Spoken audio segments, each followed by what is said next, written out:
Hi, so for this video and for this example, what we're going to be doing is attempting to find or solve this integral here that we have written simply by using the information that was provided to us beforehand.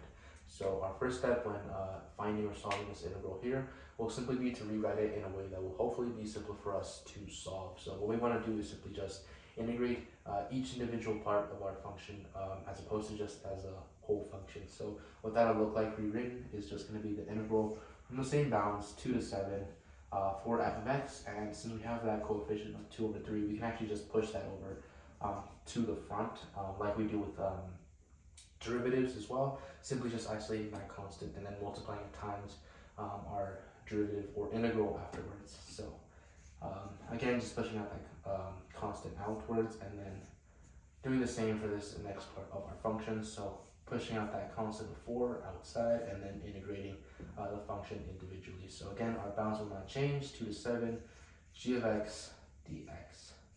So from here, it should be hopefully slightly easier for us to solve. So starting with this one, as it is the more simpler one, we're already given what the value for this integral here from 2 to 7 for g of x is.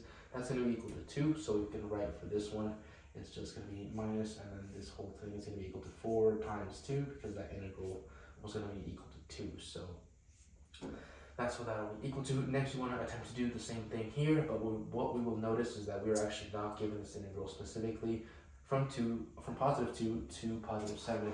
Instead, what we are given is an integral from negative 2 to 7 and told that the function f of x is an odd function. So we just want to take this information and manipulate it in some way for us to actually be able to apply it into our integral directly, as this integral here from negative 7 or from positive 2 to positive 7 is not going to be necessarily the same integral as an integral from negative 2 to positive 7. So what we want to use is actually the concept of the fact that the f of x is going to be an odd function. So what that would look like is actually going to be something like this.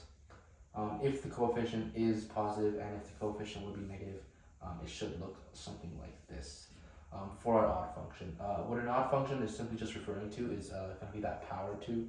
So this 3 cubed is going to be equal to an odd function, and if this were a square, this x squared would be considered an even function. So it's just considering whether or not that exponent is even or odd, but we're talking about if the function itself is even or odd. We're told that f of x here is going to be an odd function, so we can actually just assume that that power is going to be either cubed or any other odd number. Regardless of what that exponent is, the graph should end up looking as one of these two shapes, but again, regardless of the shape, the concept will remain the same. So what we want to take away from the fact that this is an odd function is that on the coordinate plane, taking the derivative from a negative x value, in this case, let's say 2, to a positive x value, in this case just 2 again, so from that negative value to that positive value that are of equivalent absolute value, just opposite signs.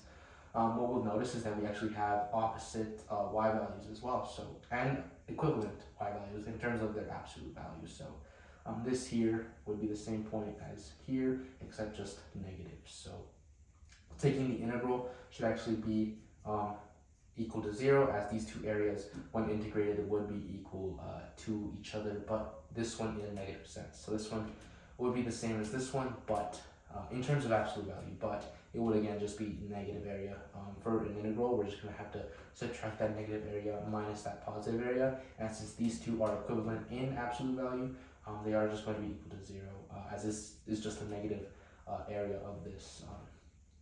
So we know that the integral from negative 2 to positive 2 is actually going to be equal to 0. If we were to split this integral that we were given into those two intervals, integrating from negative 2 to positive 2 for f of x dx, and then adding the integral from positive 2 to positive 7 f of x dx, which is what we're looking for, these two should equal negative 6.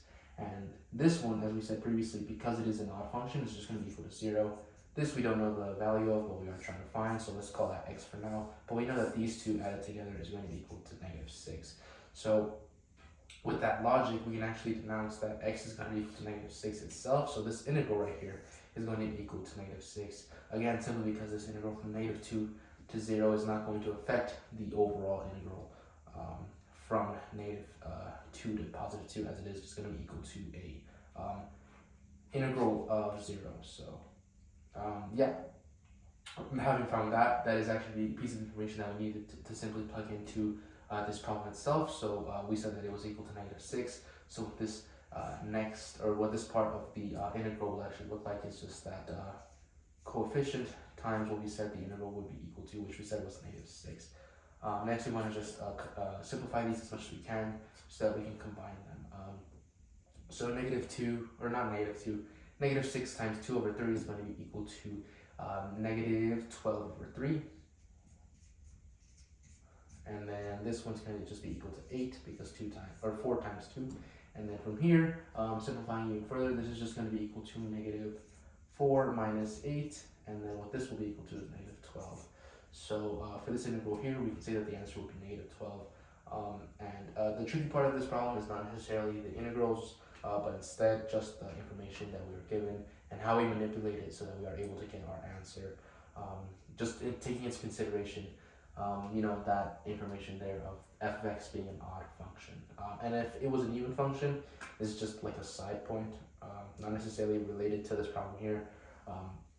But just like something that perhaps is worth mentioning is that on an even function, it'll actually just kind of not be like this, but instead will be not necessarily the opposite, but kind of similar in a way where we're going to have actually equivalent y values if we have that even function. So on x squared, if we were to plug in, let's say 2, 2 squared is going to be equal to 4, so this y value would be equal to 4 here. And then if we plug in a negative 2, we would get positive 4 still. So these 2 points would just be equal to each other.